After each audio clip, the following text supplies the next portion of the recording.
Olá, meus amigos que me acompanham aqui pelo YouTube. Está começando mais um BDM. Vou fazer junto com vocês o meu planejamento de trabalho para essa terça-feira, dia 14 de dezembro. Está rolando agora o segundo sorteio da Liga dos Campeões. A gente vai acompanhar junto aqui, ó.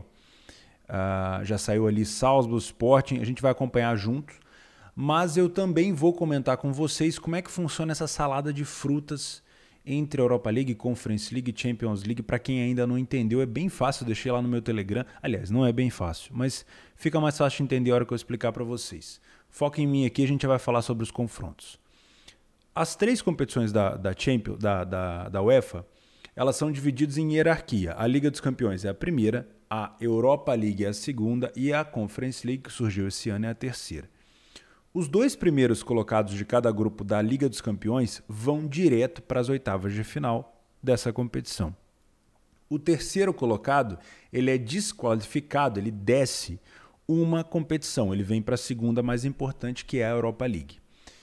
Esse time que veio, todos esses times que ficaram em terceiro na Liga dos Campeões, que é a primeira, eles vão enfrentar quem? Eles vão enfrentar os segundos colocados de cada grupo da Europa League, que chama playoffs. Está aqui, ó.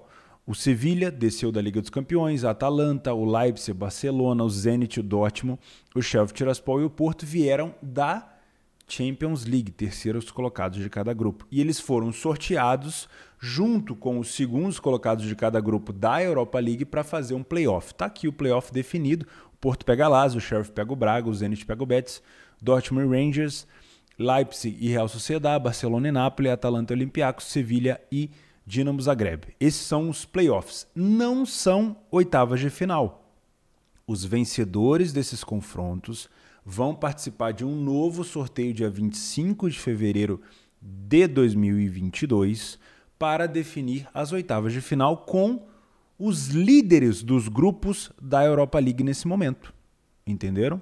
Os líderes do grupo, que são outras equipes.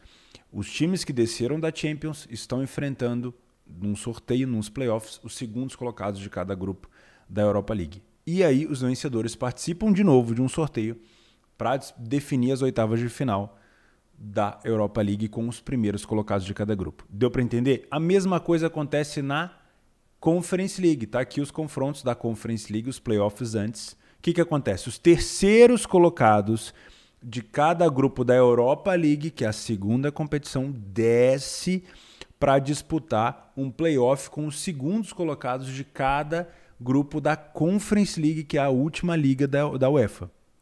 E aí, de novo, tá aqui os confrontos. Eles fazem um confronto entre os terceiros colocados da Europa League com os segundos colocados da Conference.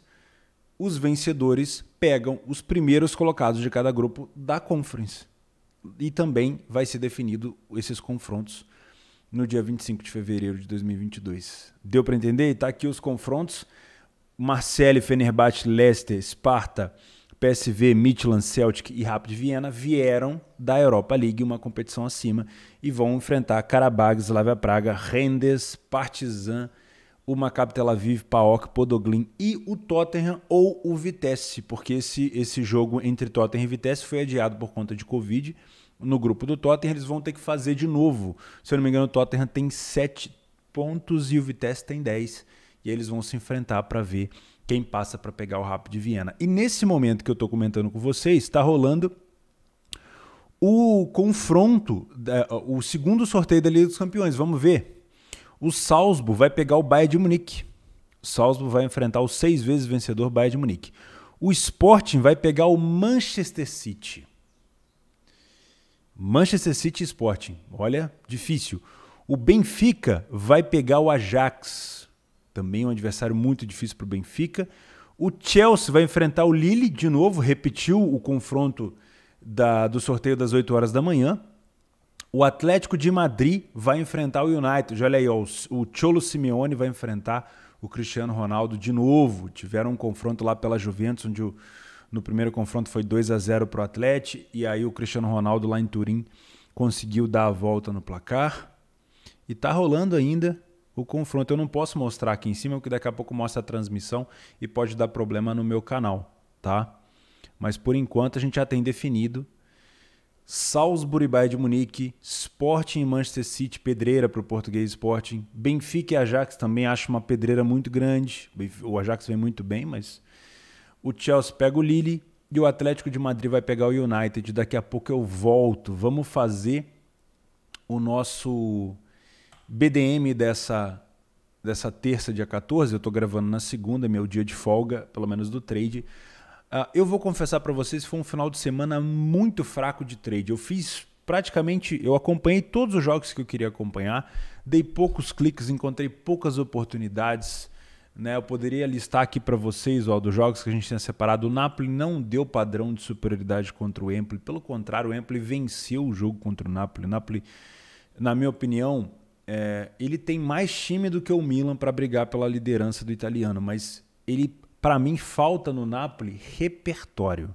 Quando o Napoli está em desvantagem, é muito comum a gente ver o Napoli saindo na frente, mas quando o Napoli está em desvantagem, o Napoli é uma equipe que fica alçando bola na área. É impressionante. Muito fraco. A Inter, se saísse na frente, a goleada, eu cheguei a pegar o primeiro gol da Inter no escanteio, comprei o primeiro escanteio, comprei o segundo escanteio, consegui pegar o gol do Lautaro, mas não entrei na goleada, mas a Inter realmente goleou.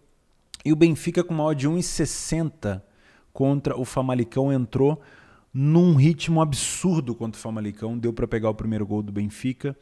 Cheguei a colocar uma moeda também na goleada no intervalo do jogo, mas não foi tão grande assim. Minha moeda de over normal, né? Ainda não é um método validado por mim essa goleada.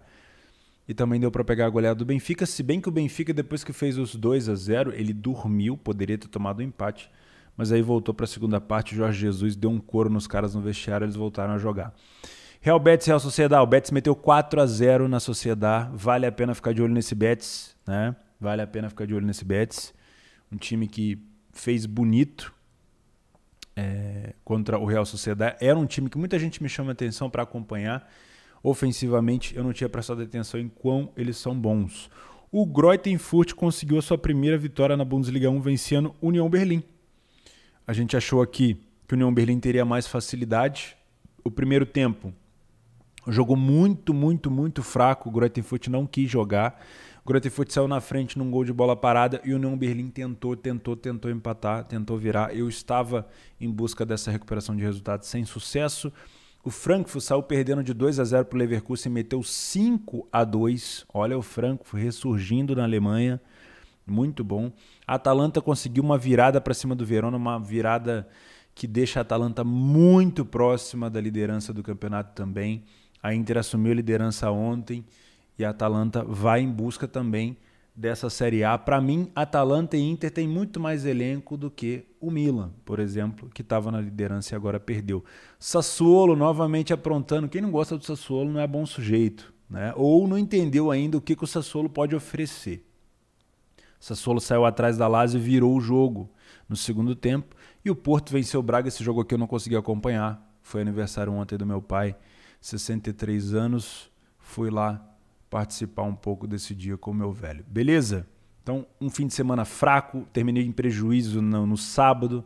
Um leve lucro no domingo. Não tem por que eu ficar mentindo aqui para vocês. Foi um final de semana com muito jogo acompanhado. Eu devo ter feito aí pelo menos uns 60 mercados nesse final de semana, no mínimo, e terminei praticamente no 0-0. Se for um lucro pequenininho, foi bem pequeno, tá? Ou prejuízo, realmente não me lembro, depois eu dou uma olhada. Mas foi um fim de semana difícil para mim, tá bom? Vamos voltar ali na Liga dos Campeões rapidinho para a gente ver mais alguma coisa? Aqui o Villarreal vai enfrentar a Juventus, Villarreal que eliminou a Atalanta no último jogo. A Inter enfrenta o Liverpool, pá, que jogaço. E o PSG enfrenta o Real Madrid. Olha aí, definido então os confrontos. Deixa eu ver aqui na aba resultados, tá aqui, ó. Tá aqui em primeira mão, Salzburg e Bayern de Munique, Sporting e Manchester City, Benfica e Ajax, Chelsea e Lille, Atlético de Madrid e Manchester United, Villarreal e Juventus, Inter de Milão e Liverpool, PSG e Real Madrid. Confrontos das oitavas de final da Champions definidos. Os terceiros colocados, como eu falei, estão lá na disputa do playoff da Europa League. Beleza, então tá aí o segundo confronto. Vamos tocar o nosso dia aqui. Vou colocar dia 14/12, vou apagar aqui os nossos planejamentos anteriores. O Real Madrid venceu o Atlético de Madrid, o Torino venceu o Bolonha. O Torino deu um belo sinal aqui contra o Bolonha. Então vamos lá. Estou aqui com um SofaScore para a gente marcar os nossos jogos. Nessa terça-feira nós temos Bundesliga. Essa rodada da Bundesliga é a rodada número 16. Tá? Se eu não estou enganado, a gente ainda vai ter a rodada 16 e a rodada 17 da Bundesliga. Depois ela vai fazer uma pausa, a Alemanha pausa as competições nacionais até o início de janeiro para os jogadores aproveitarem ali com as suas famílias. É diferente na Inglaterra, onde tem um Boxing Day e tal, onde obviamente tem um pico maior de audiência. Aqui na Alemanha eles pausam para o pessoal curtir mais a família. A Bundesliga 2 tem uma pausa ainda maior. A Alemanha, a Bundesliga 1 já volta na primeira semana de janeiro, ali para o dia 7, segunda semana, né? Já a Bundesliga 2 volta lá para o dia 14 ou dia 17, se eu não estou enganado. Mas vamos lá. Bom, na Inglaterra, nós temos aqui o United fora de casa contra o Brentford. Vou selecionar esse jogo, daqui a pouco a gente vai lá na aba favoritos. O Aston Villa tem muito... eu acompanhei o jogo do Aston Villa contra o Leicester e contra o time do United. Não, foi contra o time do City. Eu realmente não tenho assim tanto conhecimento, então eu prefiro deixar de fora. E a gente tem um Leeds contra o Manchester City. Já marquei aqui. Marquei todos os jogos da Bundesliga 1. Na Copa do Rei da Espanha, nós estamos na fase de 32 avos na Espanha, tá? 32 avos quer dizer que tem aí 32 equipes e a gente vai ter uma eliminação para depois pegar as oitavas de final. O que eu conheço aqui, a gente tem um Celta de Vigo, a gente tem um Girona, Huesca, eu acho que o Huesca ainda está na Série A, né, na La Liga 1. O Málaga, faz tempo que eu não acompanho o jogo do Málaga, o Levante, e tem muito jogo aleatório aqui, né? Temos aqui um super favoritismo do Cristo Atlético contra o Espanhol. Por que será? Estranha essa odd, parece errada, né? Não sei se o Espanhol está com algum problema de Covid. Mas de resto temos um favoritismo do Celta de Vigo para cima do Andorra. Temos um favoritismo do Levante para cima do Alcoyano. E um favoritismo do Depor Alavés contra o Lineares Deportivo. Mas eu conheço muito pouco disso daqui, eu vou deixar de fora, tá? Seria leviano da minha parte. Temos aqui uma Liga Belga que eu não acompanho tanto também. E tem Copa Itália, Beleza, deixa eu subir aqui, ó. Esse aqui eu vou marcar todos, tá? A Copa Itália funciona da seguinte maneira. Existem uns playoffs entre os times lá de baixo que vão subindo e quando chega nas oitavas de final, eles enfrentam os times da Série A que ficaram classificados para a Europa League e Champions League, mas o sétimo colocado, o melhor sétimo colocado, né? O melhor time que ficou fora da zona de classificação da Europa. Então, na Itália, os times principais, que eles ditam principais, eles não participam daqueles playoffs lá de baixo, da fase de 64, 32 avos. Eles entram direto nas oitavas de final. Então, nós temos aí classificados, se eu não me engano, a Juventus, a Lazio, a Inter, a Roma, esse pessoal todo que está disputando as competições europeias, tá bom? Então a gente tem aqui Venezia e Ternana, Udinese e Crotone. Eu vou marcar todos eles aqui. Eu tenho muito mais intimidade com as Copas italianas do que com as Copas espanholas.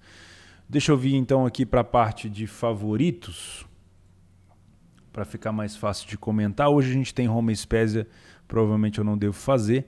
Vou marcar aqui para agrupar por ligas. Tá faltando alguém. Deixa eu voltar aqui para o SofaScore não me sacanear. Dia 14, marquei todos. Era para estar aparecendo ali nos favoritos todo mundo que eu selecionei, né? Seu SofaScore. Deixa eu dar um F5 aqui. Ele simplesmente não... agora está mostrando. Beleza. Show de bola. Bom, Venezia e Ternana. O Venezia, a gente acabou de acompanhar um jogo do Venezia contra a Juventus, time cascudo. Tá? O Venezia, ao mesmo tempo que ele é taxado às vezes de um time amarelão, porque ele tomou aquela virada histórica para o Verona, estava ganhando de 3-0. Eu não sei se o Venezia fez tanto errado, porque talvez tenha sido a primeira vez que o Venezia meteu 3-0 dentro de casa na Série A, e aí ele recuou. Eu acho que ele tomaria pelo menos 1 ou 2 gols ali do Verona, talvez até tomaria um empate, mas eu acho que a virada do Verona veio muito mais por conta do cartão vermelho, né? Então não dá assim para criticar tanto o time do Venezia. O Ternana, ele tá em qual competição nesse momento? O Ternana tá jogando a Série B da Itália. E eu preciso dar uma olhada na classificação. O Ternana é o 13º. Não é assim tão bom o time do Ternana. Obviamente a gente tem uma odd mais baixa do Venezia pelo fato dele estar na Série A italiana. Mas não é uma equipe, na minha opinião, que está fazendo frente a muita gente na Série A. É um time que está brigando para não cair. Então, se a gente colocar num patamar, o Venezia está mais ou menos ali num patamar de Série B italiana, que é onde está o Ternana. Então, na minha opinião, é um confronto um pouco mais parelho do que o mercado está julgando. Essas cotações elas são, obviamente, ali traçadas pela fase atual das equipes. Tá? Para essa odd de 1,62, eu não tenho confiança nenhuma para vir buscar um back Ternana. Sinceramente, nem conseguiria também vir para buscar um mercado de gols. Eu teria que assistir a partida. Isso aqui é inteiramente pro live, tá? Udinese e Crotone. Aqui eu já tenho uma lembrança um pouco maior, né? O Crotone esteve na Série A italiana, se eu não me engano, nas últimas temporadas. Eu acho que ele caiu nessa última agora. Deixa eu ver como é que tá o Crotone na Série B da Itália. Olha, o Crotone vem numa fase horrorosa, hein? Nossa, o Crotone está em 18º, pelo visto com 8. Nossa, com 8 pontos, provavelmente vai ser rebaixado para a Série C da Itália. Infelizmente, o time do Crotone aí, participando várias vezes da Série A, pelo visto vai tomar um pau. E aqui a gente tem a Udinese. Eu não sei se vai jogar com o time titular, mas a gente tem na Udinese o Deulofeu, a gente tem o Beto, que é um excelente atacante português, novíssimo. O Beto, se eu não me engano, ele é de 94. O Beto é muito novo. E aqui a gente realmente, pela fase do Crotone, talvez a gente consiga aqui uma leitura para vir buscar alguma coisa em back Udinese. Mas óbvio, isso depende de como a Udinese vai entrar. A Udinese que tomou um empate no último lance agora para o Milan, havia empatado 4-4 com a Lazio, naquele jogo onde eles saíram na frente, conseguiram empatar no final, mas tomaram um empate agora para o Milan, com um gol do Zlatan no finalzinho. Eu consigo entender muito mais a odd da Udinese, que fez frente a Lazio e ao Milan, contra um Crotone que vem muito mal na Série B italiana. Tá? O outro jogo é Genoa e Salernitana. Aqui, cara, é briga de foice no escuro, porque o Genoa vem numa fase horrorosa na Série A e o Salernitana também. É um confronto de Série A de bloco baixo, né? Acho essa odd do Genoa talvez mais baixa, talvez pelo peso da camisa que tem o Genoa, uma equipe muito mais tradicional do que o Salernitana, mas é um confronto, na minha opinião, para ficar de olho em gols. Match odds aqui seria bem complicado, até porque o Salernitana é uma equipe que não se entrega, mesmo perdendo, vai para cima. Tem como é o nome do jogador? O Ribéry, né? Tem uma cara bem apessoada, o Ribéry. Ele joga muito bem ali pelo meio campo da Salernitana, uma equipe muito chata de jogar contra. E eu acho que eu posso ficar de olho aqui no mercado de gols. Mas lembrando, como é jogo de Copa, sempre que eu trabalho mercado de gols no jogo de Copa, eu tenho um pouco de cuidado para trabalhar longas exposições. Por quê? Como a gente está falando de um mata-mata, é muito provável que a equipe faça um gol às vezes e dê uma recuada. Então, eu preciso entender também o que vai acontecer. Eu traço um cenário antes de entrar no mercado, mas eu preciso saber o que está acontecendo pós-gol. Se esse pós-gol me indicar como é que eu vou dizer, uma desistência do time que marcou, uma baixa muito grande na intensidade, talvez fechar a posição seja até o mais indicado, tá? Salernitana. Salernitana. Eu não aconselho trabalhar tanto match odds porque são duas equipes que vêm muito mal na Série A. E como a Série A é muito mais importante financeiramente do que a Copa Itália, porque muito provavelmente quem passar aqui vai pegar uma equipe bem maior, por exemplo, uma Juventus, uma Inter, talvez as equipes até poupem para focar na Série A italiana, né? Então é bom ficar de olho também nessa escalação. E é bom se você vê que a equipe sentiu o golpe. O Genoa, por exemplo, está mal para caramba na Série A italiana. Tomou, por exemplo, um 2-0 do Salernitana, não está a fim de ir atrás. Se você sentir isso no jogo, na leitura, já dá para ter uma ideia do que fazer, tá bom? Temos um amistoso aqui entre Barcelona e Boca Juniors, mas amistoso eu tô fora. E aqui a gente tem Stuttgart e Bayern de Munique pela 16ª rodada do Campeonato Alemão. 1,25, vai estar 1,30 o Bayern fora de casa. O Bayern que foi classificado agora para pegar. Quem que o Bayern pegou mesmo? O Salzburg. Não é um confronto assim tão complicado para o Bayern de Munique. Fora de casa, o Bayern tem a melhor campanha da competição. São 5 vitórias em 7 jogos, tomou 10 gols. É um time que toma gol com recorrência fora de casa, tá? O Bayern veio de um jogo em casa contra o time do Mais, onde venceu por 2-1, não entrou jogando bem, mostrou e deu sinal de que poderia tomar o gol do Mais, tomou o gol do Mais, e aí como o time do Mais era o 5, não veio para jogar o segundo tempo praticamente, o Bayern foi e virou o jogo. Então, eu sempre dou essa dica para vocês. Eu vou colocar o Bayern aqui no meu planejamento de back, porque é normal isso acontecer. Mas isso não quer dizer que eu vou fazer back Bayern durante o jogo. Só porque o peso da camisa do Bayern está me indicando isso. Eu vou fazer back Bayern se o Bayern estiver amassando o Stuttgart.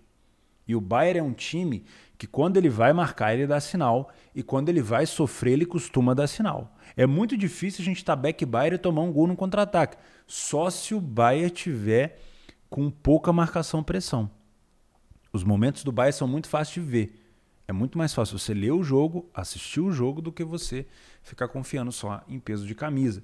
E é normal acontecer, se o Bayern estiver numa intensidade mais baixa, é o normal dele tomar um gol e depois ele ir para cima virar. Mas isso também não quer dizer que ele vai fazer isso todo o jogo. Não adianta você querer ficar pegando back Bayern, perdendo o jogo, que ele vai virar todo o jogo. Não é assim, né? Então, cara, a leitura é muito importante.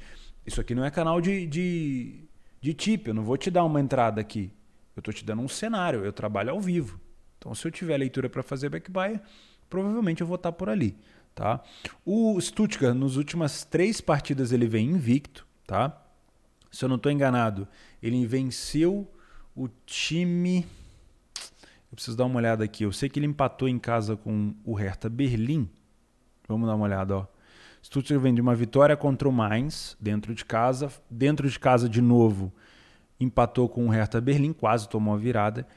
E venceu o Wolfsburg, uma excelente vitória fora de casa contra o Wolfsburg. Dentro de casa, o Stuttgart tem 3 vitórias na competição e 3 derrotas, são 16 gols feitos. Também dá para ficar de olho no mercado de gols aqui. Historicamente, entre os dois, vamos dar uma olhada no confronto aqui, ó.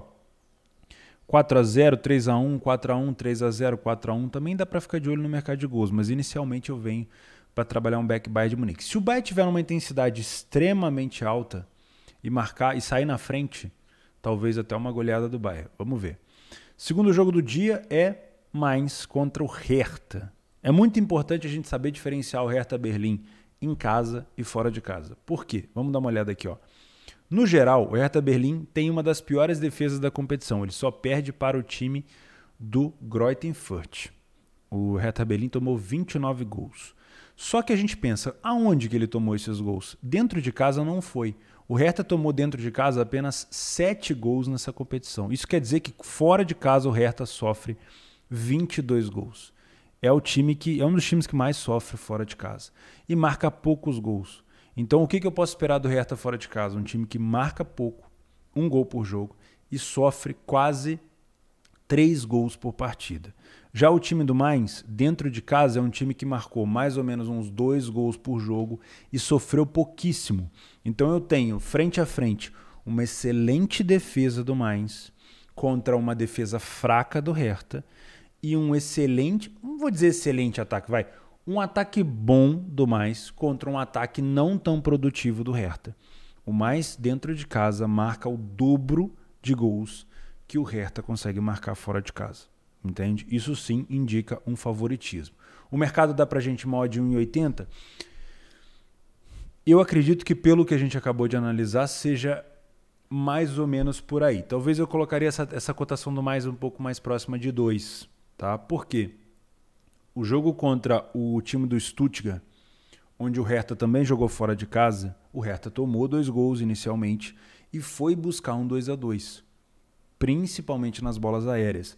E eu gosto muito da parte ofensiva do Hertha porque tem jogadores de nome, tá? A gente tem um Jovetic que marca gol pra caramba, tem um Piontek que, se eu não me engano, tá no banco de reserva. Eu acho que a gente pode ficar de olho sim nesse jogo pro mercado de gols, porque eu tenho uma péssima defesa do Hertha, um ataque mais ou menos do Mainz, mas o que eu vi na última partida entre Hertha Berlim e Stuttgart me deixou um pouco animado com esse ataque do Hertha. Tá? Então, para esse jogo, eu vou ficar de olho sim no mercado de gols. Mais 0,5, que jogou bem contra o Bayern no primeiro tempo, contra Hertha Berlim, que jogou bem contra o Stuttgart na segunda etapa. Tá? Outro jogo que nós temos é Arminia Bielefeld e Bochum, ou Bochum, né? Esse foi um confronto muito comum na Bundesliga 2 do ano retrasado. Afinal de contas, no ano passado, o Arminia Bielefeld subiu, né? Não foi isso? Acho que sim. O Arminia Bielefeld subiu no ano passado e o Bochum subiu nesse último ano, tá? No final da temporada. Para ser sincero, eu tenho evitado bastante de fazer jogos do Arminia, porque é um time muito difícil. É bem provável que o Arminia caia de novo para a segunda divisão. Isso me assusta, porque foi um time muito coerente e coeso na segunda divisão da Alemanha. Talvez tenha sido um dos únicos times na Bundesliga 2 que eu cheguei a fazer back seguidamente, né? O time começava em 40, em 50, dava padrão e ganhava seus jogos. E subiu para a Bundes 1 e realmente não conseguiu produzir, diferente do Bochum, que vai aí com 20 pontos na competição, conseguiu um empate contra o Dortmund, venceu o Freiburg. Um time que, cara, vai me surpreendendo, o time do Bochum. Muito, muito bem organizado o Bochum, e ele tem uma característica que me agrada muito.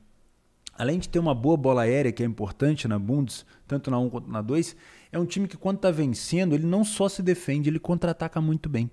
Tá? Então as coisas estão dando certo para o Bochum. E eu vejo no Bochum não talvez uma possibilidade de se tornar um Union Berlin, porque o Union Berlin é muito compacto, né? Um time muito mais organizado, mas eu vejo a possibilidade do Bochum ficar uns tempos aqui na Bundesliga 1. Isso é muito interessante. Tá? Dentro de casa, o Arminia tem 0 vitórias na competição, vocês não estão conseguindo ver aí. Aqui, ó, 0 vitórias até agora, são 6 gols marcados e 13 sofridos. Então é uma equipe que sofre poucos gols e marca poucos gols, marca menos do que um gol por jogo. E como visitante, o Bochum tem 2 vitórias, também marca pouco e sofre bastante. Só que qual que é o problema? O Bochum sofre, em média, quase que 2,5 gols fora de casa por jogo, mas enfrenta um ataque não tão efetivo do Arminia. E o Bochum tem, assim como o Arminia, um ataque não tão efetivo. Então, nesse jogo é muito difícil de vir buscar mercado de gols. Se for fazer alguma coisa aqui, como a gente tem um dia mais vazio, dá para tentar fazer alguma coisa no Match Odds. Arminia, eu vou escrever Bielefeld, fica mais fácil. Bielefeld contra o Bochum. Eu vou ficar de olho no Match Odds, uma possível correção de preço. É um jogo bem parelho, tá? E por último, Wolfsburg e Colônia. Eu tenho minhas desavenças com o time do Wolfsburg. O Wolfsburg já liderou esse campeonato, vem de uma derrota contra o Stuttgart por 2-0. Teve bons nomes, vou dizer assim, tem bons nomes no ataque, mas já foram melhores, né? Tem um atacante que é titular da seleção holandesa que não tem conseguido produzir nos últimos jogos. Dentro de casa, o Wolfsburg tem apenas 3 vitórias em 8 jogos. Para um time do calibre do Wolfsburg, isso é pouco. Tá? Marcou 6 gols em 8 jogos, um ataque também muito ineficiente, e tomou 11. Tem uma defesa boa, não é uma defesa tão ruim, não. E o Colônia, fora de casa, também marcou 6 gols apenas e sofreu 14. O Colônia ainda não venceu, hein? O Colônia é um dos únicos times junto com Leipzig e Greuther Fürth, que ainda não venceram fora de casa. Mas, de novo, isso não quer dizer nada. Tudo isso a gente tem que levar para o live. O que a gente tem de informação é uma defesa fraca do Colônia, que sofre em média 2 gols por jogo, mas um ataque fraco também, que marca menos de 1 gol por jogo. E o Wolfsburg, uma defesa mais ou menos, né, que sofre um pouquinho mais do que 1 gol por jogo, e um ataque bem inefetivo também, com 6 gols apenas marcados. Não vou buscar gols aqui por aqui, não tem muito o que inventar. Seria um match odds. Se o time do Wolfsburg começar muito mal de novo, a gente pode ter uma possível correção de preço, porque essa odd está bem próxima de 2, mas é óbvio, o Wolfsburg vindo de derrota em casa vai querer vir para cima do Colônia. Vamos ver o comportamento do Colônia aqui, tá? E para fechar, a gente fala sobre os jogos da Premier League. Temos o Manchester United contra o Brentford. O United vem de 2 vitórias seguidas, 3 vitórias seguidas, né? Se eu não me engano, está contando também o jogo da Liga dos Campeões. Não tá não. É uma vitória contra o Arsenal por 3-2, uma vitória contra o Crystal Palace por 1-0 e mais 1-0 contra o Norwich. Eu vou ser sincero com vocês, eu não consegui encontrar, talvez no Crystal Palace sim, mas eu não consegui encontrar no Norwich um padrão de back ao Manchester United. Eu achei muito difícil encontrar esse padrão de back ali. E o Norwich criou muito perigo, mesmo o Norwich sendo um time muito fraco. E o Brentford, mesmo ele não tendo bons números dentro de casa, a gente pode ver aqui a classificação do Brentford. O Brentford tem 3 vitórias apenas em casa. É um time difícil de bater. O Brentford marca e sofre 10 gols por jogo. Nos últimos 8 jogos. Isso quer dizer o quê? Que é um ataque que marca mais ou menos 1 gol por jogo e uma defesa que sofre mais ou menos 1 gol por jogo. Não é fácil vencer o Brentford. E fora de casa, o United vem melhorando. Já não era tão bem, agora já está com 50% de vitória ali mais ou menos. Marca 12 gols em média, né? Então dá uma média aqui de mais ou menos 1,5 gol por jogo e sofre um pouquinho próximo disso também. Eu entendo o bom resultado que vem tendo o United, mas eu não concordo que o United vem jogando bem. Eu acho que isso daí não é jogar bem. Acredito sim que o United tem condição de passar o West Ham e ficar ali em 4º lugar, mas eu não acho que esse jogo contra o Brentford vai ser um jogo fácil, tá? Então eu venho para esse jogo com essas cotações também para trabalhar match odds, Brentford e United. Não duvidaria, se o United não tiver contra-atacando, que essa cotação do United também suba, corrija no início do jogo se o Brentford começar muito bem, tá? E por último a gente tem o Manchester City contra o Leeds. Aqui não dá para inventar. Se você tem método para trabalhar cotações mais baixas, provavelmente esse aqui é o caminho. Se você não tem, é para ficar de fora. Mas eu costumo não ter problema de trabalhar essas odds de 1,15, 1,17, dependendo do tamanho do massacre. Se for um massacre muito grande, eu venho sim para trabalhar um backseat. Beleza, pessoal? Aquela super cotação do Atlético Mineiro para vencer o Atlético Paranaense bateu 4-0, praticamente definida a Copa do Brasil. Muito difícil o Atlético Paranaense fazer alguma coisa no jogo da volta. É bem provável que o Galo se sagre campeão. Então, para quem aproveitou aquela super cotação, parabéns. Eu volto então para a gente falar sobre a quarta-feira. Espero que você tenha um bom dia. Se você chegou até aqui, não esquece de se inscrever no canal, deixar o like no vídeo e a gente se vê. Valeu, um grande abraço.